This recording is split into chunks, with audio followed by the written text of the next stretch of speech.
غامدی صاحب سے تعارف تو اگر سوچیے تو ایک خفیف سا تعارف، جب وہ گورنمنٹ کالج میں پڑھ رہے تھے اچھا، تو پتہ یہ چلا کہ انگریزی پڑھتے ہیں اور فلسفے پہ بات کرتے ہیں۔ اچھا، خوش نصیبی یہ ہے کہ جب میں نیشنل کمیشن کی چیئرپرسن ہو کے اسلام آباد گئی تو وہاں وہ اس وقت اسلامک آئیڈیالوجی کونسل کے ممبر تھے۔ آپ مت پوچھئے کہ دل کی ساری آرزو اور ذہن کے سارے سوالوں کی کیسے آبیاری ہوئی۔ السلام علیکم جی، میرا نام محمد حسن الیاس ہے، Ghamidi centre of Islamic learning سے حاضر خدمت ہوں۔ ہماری خوش نصیبی ہے، خوش قسمتی ہے، پاکستان کا ایک بڑا ممتاز اور نمایاں نام، اور وہ نام ایسا ہے کہ جو لوگ زبان سے، ادب سے، تہذیب سے، اپنی تاریخ سے، اپنے کلچر سے، اسی طریقے سے ان اقدار اور روایات سے جو ہماری مٹی میں پیدا ہوئی ہیں کسی بھی درجے تعلق رکھتے ہیں، وہ ان کی شخصیت سے نہ صرف یہ کہ واقف ہیں بلکہ ان سے استفادہ بھی کرتے رہتے ہیں۔ پاکستان کو عالمی سطح پر انہوں نے مختلف چیزوں میں نہ صرف یہ کہ روشناس کروایا، پاکستان کے اندر بھی خواتین کے حقوق ہوں، لوگوں کے اندر اردو زبان کو عام کرنا ہو، اور سب سے آگے بڑھ کے اخلاقی تربیت اور تعلیم اور ہمارا تہذیبی رچاؤ اس کو برقرار رکھنا ہو، سب کو انہوں نے آگے بڑھایا۔ میری خوش قسمتی ہے، ہم سب کی خوش قسمتی ہے، امریکہ تشریف لائی ہوئی تھیں، ہم نے دعوت دی کہ غامدی سینٹر تشریف لائیے۔ جناب ڈاکٹر عارفہ سید صاحبہ، السلام علیکم ڈاکٹر صاحبہ۔ وعلیکم السلام۔ خیر عافیت سے ہیں ڈاکٹر صاحبہ؟ آپ کے تعارف سے پہلے تو بالکل خیریت و عافیت سے تھی، لیکن آپ نے بہت فیاضی کی ہے، بہت شکریہ۔ آپ کی عنایت ڈاکٹر صاحبہ، ہم سب لوگ بہت آپ سے استفادہ کرتے ہیں، اور بالخصوص آج کے زمانے میں جب یہ افراتفری کا ماحول ہے لوگوں کے ہاں، وہ بنیادی چیزیں کہ جن پر بات ہونی چاہیے، ہم یہ دیکھتے ہیں کہ پاکستانی میڈیا پہ بھی آپ ہی کی آواز سامنے آتی ہے۔ سب سے پہلے مجھے بتائیے گا کہ یہ ہم لوگوں سے کب تعارف ہوا آپ کا؟ غامدی صاحب کو آپ جانتی ہیں، چونکہ وہ لاہور میں رہے اور آپ کا بھی اٹھنا بیٹھنا لاہور میں رہا پوری زندگی، تو غامدی صاحب سے تعارف کب ہوا؟ کیا سوچتی ہیں ان کے بارے میں؟ کیا تاثرات ہیں؟ غامدی صاحب سے تعارف تو اگر سوچیے تو ایک خفیف سا تعارف، جب وہ گورنمنٹ کالج میں پڑھ رہے تھے۔ اچھا، وہ ایک صاحب علم اور صاحب حلم اور صاحب ذوق شخص، تو پتہ یہ چلا کہ انگریزی پڑھتے ہیں اور فلسفے پہ بات کرتے ہیں۔ اچھا، تو دل خوش ہو گیا کہ ادب اور فلسفے پہ جب کوئی شخص بات کرتا ہے تو وہ اس بات کی دلالت کرتا ہے کہ وہ زندگی کو محبت سے سمجھ کے جینا چاہتا ہے۔ تو مجھے چونکہ زندگی خود بہت اچھی لگتی اور میں گناہ گار ہوں، مجھے دنیا بھی بہت اچھی لگتی ہے، کیونکہ اگر یہ دنیا نہ ہوتی تو زندگی کے معنی نہیں ہو سکتے تھے۔ تو اس وجہ سے ان سے واقفیت ہوئی اور آہستہ آہستہ بڑھتی گئی۔ خوش نصیبی یہ ہے کہ جب میں نیشنل کمیشن کی چیئرپرسن ہو کے اسلام آباد گئی تو وہاں وہ اس وقت اسلامک آئیڈیالوجی کونسل کے ممبر تھے۔ آپ مت پوچھئے کہ دل کی ساری آرزو اور ذہن کے سارے سوالوں کی کیسے آبیاری ہوئی۔ میں ان کی اس طرح سے ممنون ہوں کہ آپ کو بتا نہیں سکتی، بہت سکھایا۔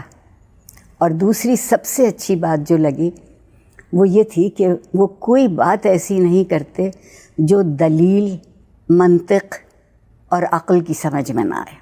ہمارے عام طور پر یہ سمجھا گیا ہے کہ جب کبھی آپ اچھے فلسفے کی بات کریں، دین کی بات کریں، دین کے اندر جو مختلف مذاہب ہیں ان کی بات کریں یا اصول کی بات کریں، تو آپ کی طبیعت میں کھردرا پن، سختی ضرور ہونا چاہیے۔ غامدی صاحب نے اس تصور کو الٹ دیا اور میرے جیسوں کو یہ یقین ہوا کہ اسلام پر اس سے اچھی بات روشن نہیں ہو سکتی تھی۔ سبحان اللہ۔ زندگی کی بات ہو، اور میں ایک اپنی جہالت میں ایک اور بات جانتی ہوں کہ آج ہمارے ہاں جو بذوق خود ہمارے خود کو مذہبی رہنما کہتے ہیں اور سیاسی رہنما بھی ہیں، انہوں نے ہمیں یہاں لا کے کھڑا کر دیا ہے کہ دین چند عادتوں اور چند رسوم کے دہرانے کا نام ہے۔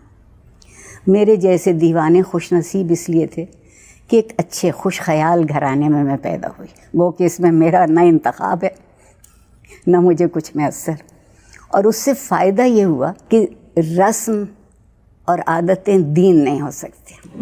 دین تو اصول ہیں، آپ دنیا کے کسی کونے میں رہیں، کوئی لباس پہنیں، کوئی غذا کھائیں، لیکن جب سوچیں تو اس کی بنیاد اصول پر ہو۔ اس لیے اگر کوئی چیز کبھی نہیں بدلے گی تو وہ میرے رب کا دین نہیں بدلے گا۔ سبحان اللہ، بہت خوب، بہت ہی خوشی ہوئی آپ کا تعارف آپ نے بتایا کہ بڑے زمانے لمبے عرصے سے ہے۔ ڈاکٹر صاحب یہ بتائیے گا ہم لوگ تو اب آپ کو اس کو کہتے ہیں اپنی تاریخ کے ایک نمونے کے طور پہ چاہتے ہیں اپنی نئی نسلوں سے متعارف کرائیں.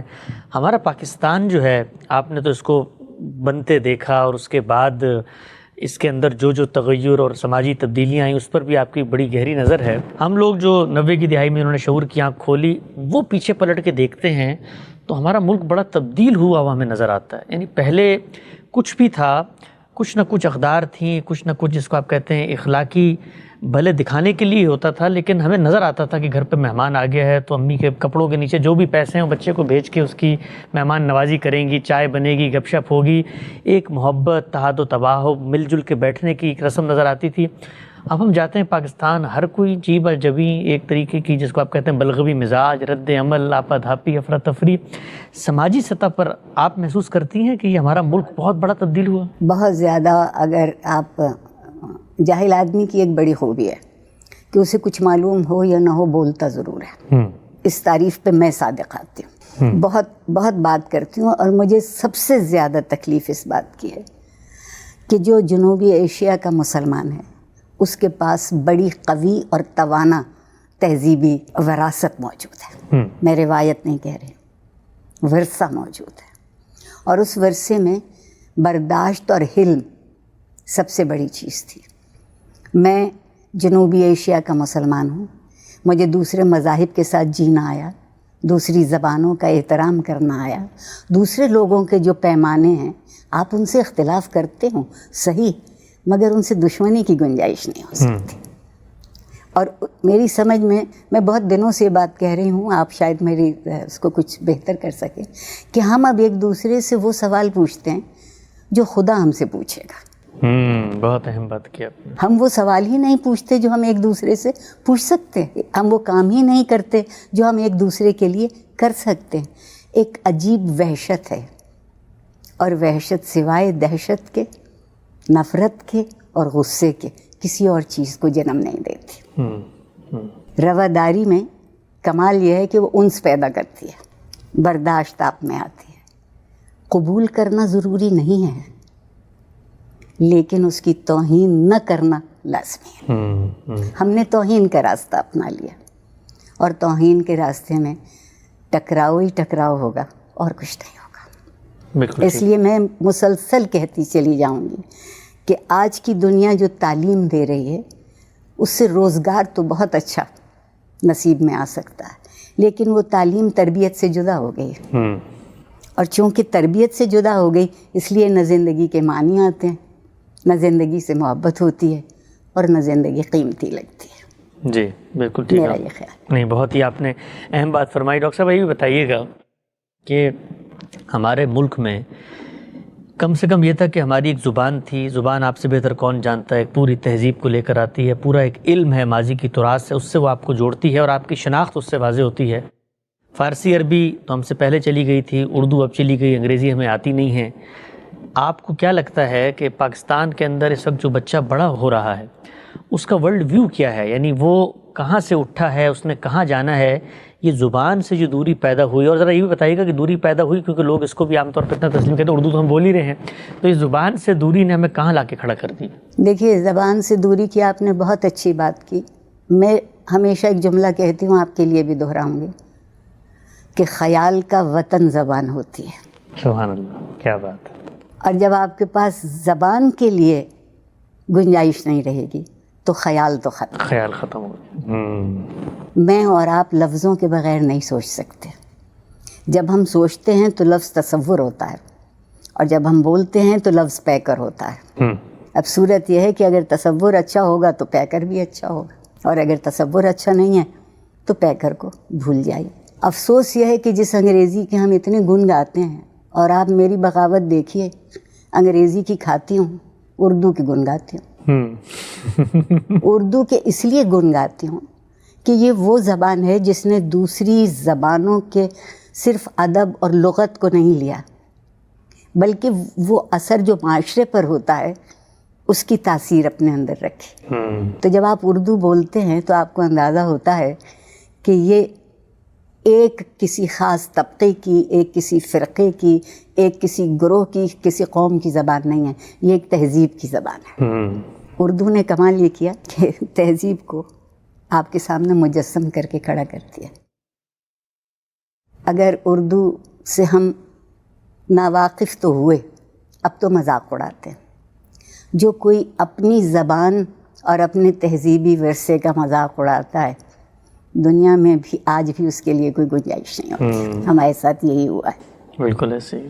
گھبراہٹ کا شکار ہے جان. ہم لڑتے بہت اچھا ہے، ہم بات نہیں کر پاتے. بالکل صحیح. یہ بتائیے گا ڈاکٹر صاحبہ کہ آپ نے خواتین کے حقوق کی، جس کو آپ کہتے ہیں ایک طریقے کی پوری تحریک کو فکری سطح پر بھی اور عوامی سطح پر بھی جہاں جہاں آپ کو موقع ملا آپ نے یہ آواز بلند کی کہ بھائی یہ جو تفریق تمہارے ہاں موجود تھی اور بالخصوص ہمارے بر صغیر میں وہ نظر بھی آتی ہے، اس کے خاتمے کا وقت ہوا چاہتا ہے.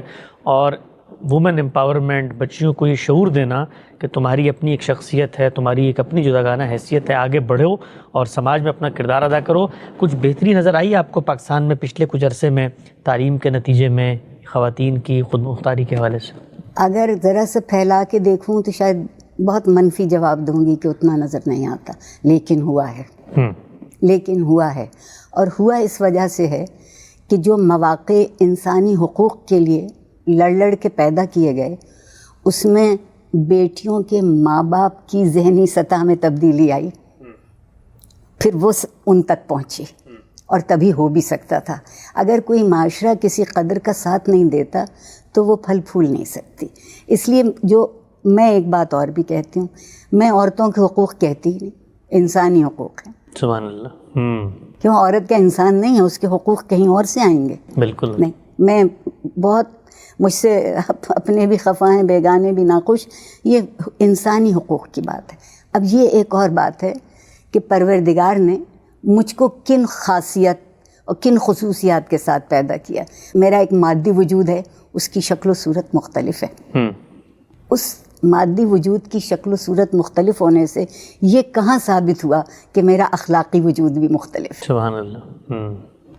کیا جب میدان جنگ میں سپاہی لڑنے جاتا ہے تو قد لڑنے جاتا ہے، وزن لڑنے جاتا ہے، بینائی لڑنے جاتی ہے، کان لڑنے جاتے ہیں، یا حوصلہ، ہمت، ارادہ جاتا ہے؟ اگر یہ جاتا ہے تو وہ عورت کے پاس بھی ہے. اور جتنی چومکھی وہ زندگی میں لڑتی ہے، مرد اتنا چومکھی نہیں لڑتے. اور میرے پروردگار نے جب سزا اور جزا کی میزان رکھی تو یہ نہیں کہا کہ عورتیں سب کی سب جہنم میں جائیں گی جیسا کہ ہم سے آج کے ملا کہتے ہیں، اور آپ سب لوگ جنت میں بیٹھیں گے. نہیں کہا کہ جو یہ کرے گا اس کے ساتھ ایسا ہوگا. یہ انمتا علیہم کا راستہ ہے اور یہ مغضوب علیہم کا راستہ ہے. چننا تمہیں، جو چاہو چن لو. سبحان اللہ. بہت خوب. آخری سوال ڈاکٹر صاحب آپ کی خدمت میں، یہ بتائیے گا کیا پیغام دیں گی ہمارے ہاں کے نوجوان بچوں کو؟ اس وقت آپ جانتی ہیں کہ یہ پوری دنیا میں ٹیکنالوجی کا چکا چوند، ایک طریقے کے جس کو آپ کہتے ہیں آگے بڑھنے کا جذبہ، کیریئر اورینٹیشن، یونیورسٹیاں، ڈگریاں، تعلیم، نوکریاں، اور جو ہمارا اوور آل اسٹرکچر بن چکا ہے اور زمانے کی جو حرکیات ہیں اس میں ظاہری بات ہے معاش کے بغیر آپ جی بھی نہیں سکتے. تو ایک دوڑ نظر آتی ہے ہمیں ہر طرف کہ جی آپ نے جانا ہے اسکول، پھر وہاں پہ تعلیم کے بوجھ اٹھا کے یونیورسٹیاں، ڈگریاں، اور پھر اس کے بعد جا کے دنیا کے اس نظم اور کارخانے کو چلانا ہے اور اپنے بھی سامان کا بندوبست کرنا ہے. کیا بتائیں گی اس نوجوان کو کہ زندگی کیا ہے، اس کی حقیقتیں کیا ہیں، اور یہ سب کچھ تو تم کر ہی رہے ہو، اس کے علاوہ کیا کام کرنا ہے کہ یہ کرنے کے بعد تمہاری جو منتہا ہے، تمہارا جو امتیاز ہے بطور شرف انسانیت کے، اس تک تم پہنچ سکتے ہو؟ افسوس کہ یہ کام ہمارے ہاں جب میں پل بڑھ رہی تھی قبل از مسیح میں تو تربیت تعلیم کا لازمی جز تھی. خالی تعلیم کو کوئی کچھ نہیں جانتا تھا جب تک کہ وہ تعلیم تربیت سے وابستہ ہو کے، پیوستہ ہو کے، بلکہ پاک ہو کے آپ کے اندر نہ پہنچے. وہ آپ کے اندر قدریں رکھی جاتی تھیں. آج آپ دیکھیے کہ معافی چاہتی ہوں کہ ہمارے ہاں نوجوانوں کو ہیجان میں مبتلا کرنا سکھا دیا گیا ہے. بات کا جواب نہیں آتا تو آواز اونچی کر لو. مسئلہ حل نہیں کر سکتے، جلوس نکال لو. کسی سے خفا ہو تو گالیاں دینا شروع کر دو. تو جو تہذیب کے عناصر ہیں وہ ہمارے بڑوں نے ہم سے، ہمارے نوجوانوں سے علیحدہ کیے. میں ان سے صرف ایک بات یہ کہتی ہوں کہ اگر اس مرحلے تک پہنچے ہو کہ خون گرم ہے احساس شفاف ہے، دل اپنا صحیح جگہ پہ دھڑکتا ہے، تو بجائے اس طرح کے ایک اندھی تقلید میں گزارو. مجھے اسلام اچھا اس لیے بہت لگتا ہے کہ اس میں اندھی تقلید کی گنجائش نہیں. ہر کوئی اسے اتنا سمجھ لے جتنا اس کی سمجھ میں آتا ہے. اگر وہ اتنا بھی سمجھ لے گا، میں آج کے نوجوان سے یہ کہتی ہوں، زندگی انعام ہے، سزا نہیں ہے. بہت سے لوگ زندگی کو سزا مانتے ہیں، میں زندگی کو انعام مانتی ہوں. کیا میری اوقات ہے اور مجھے زندہ رہنے کا موقع دیا جائے. میں بڑی ہی عاجزی مگر بڑے اعتماد سے کہوں گی کہ میں پاکستان کی پہلی نسل ہوں، اور میں نے خوش پاکستان دیکھا، روادار پاکستان دیکھا، برداشت والا پاکستان دیکھا. اور آج ہم نے یہ مٹا کے یہ سوچا ہے کہ ہم طاقتور ہو گئے. اگر طاقت صرف جسمانی طور پر زیر کرنے کا نام ہے، مادی طور پر پامال کرنے کا نام ہے، تو صرف پہلوانوں کی حکومت ہونی چاہیے. لیکن اگر زندگی عقل سے، احساس سے اور ایک مہذب رویوں سے، تہذیب کسی مشکل چیز کا نام نہیں ہے، تہذیب انتخاب کا نام ہے. قوت تمیز جو پروردگار نے ہم سے وعدہ کر لیا کہ ہم نے تمہیں دی ہے کہ تم امتیاز کر سکو، تو یہ میرے نوجوانوں کے لیے ناممکن نہیں ہے. اور ایک بات، پروفیسر قرار حسین صاحب کا آپ نے نام سنا ہوگا، ان کی ایک بات مجھے یاد آتی ہے کہ شخصیت پرست معاشرے بت پرست معاشرے ہوتے ہیں. سبحان اللہ. بس آپ بت پرستی سے بچ جائیے. بہت خوب ڈاکٹر صاحبہ، بہت ہی خوشی، مسرت اور تہنیت کا موقع ہے، آپ سے ہم کلام ہونے کا موقع ملا. آپ نے تشریف لائیں، ہماری نیک تمنائیں، دعائیں آپ کے ساتھ ہیں. اللہ تعالیٰ آپ کو آپ کے مشن میں کامیاب کرے. آپ کے وقت کا بہت شکریہ. آپ کا بھی ہے شکریہ، آپ نے مجھے بہت اعزاز دی. میرے لیے تو یہ ایک جس کو کہنا چاہیے ایسا لمحہ ہے جو ٹھہر گیا ہے. جزاک اللہ، بہت شکریہ.